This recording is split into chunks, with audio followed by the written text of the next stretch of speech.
I noticed something peculiar during the transaction. The buyer assembled the firearm 5 seconds faster than me, a professional operative.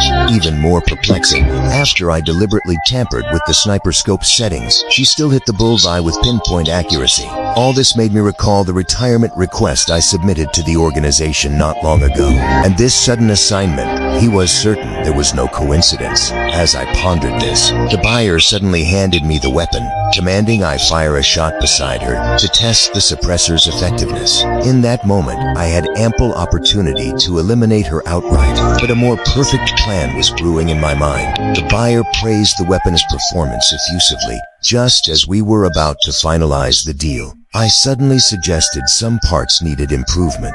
He didn't suspect a thing, but only gave me a 3-day grace period. After leaving the transaction site, I deliberately kicked my car's front bumper to damage it, then drove straight to a repair shop while the owner was focused on fixing cars. I quietly collected various usable parts, preparing for the next phase of my plan. Back home, I immediately began dismantling these parts. I placed the stolen metal washers on the workbench and hammered them repeatedly until they achieved the desired shape. I intended to use this scrap to replicate an identical weapon.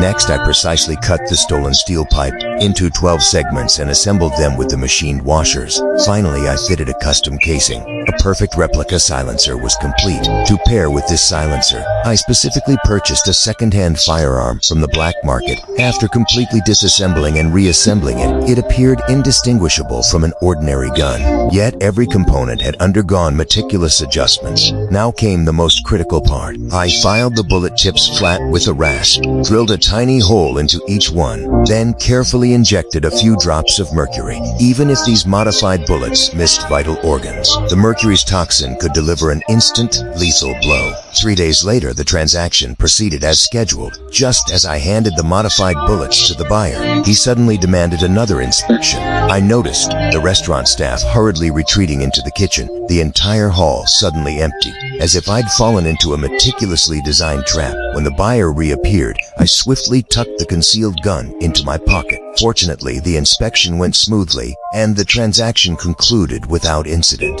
Staring at the thick stack of bills in my hand, I began to wonder if I'd overthought the whole thing. But I didn't know that the buyer received a mysterious call on his way back, and that was, "Oh, sure, this is the opportunity.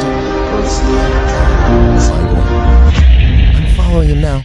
Late that night, I hesitated about confessing the truth to the buyer, but what happened next made me abandon that thought entirely. I realized that from the moment the deal closed, I had been followed and deliberately ducked into the shadows of a street corner, drew my pistol and quietly circled behind the tail. Just as I was about to pull the trigger, a motorcycle suddenly sped past, disrupting my plan. The assassin escaped by the skin of his teeth. This mishap confirmed my suspicion. The organization was determined to eliminate me completely. The next morning, as I packed my bags, preparing to take my wife away from this troubled place, I had no idea sniper rifles' crosshairs had already locked onto my head.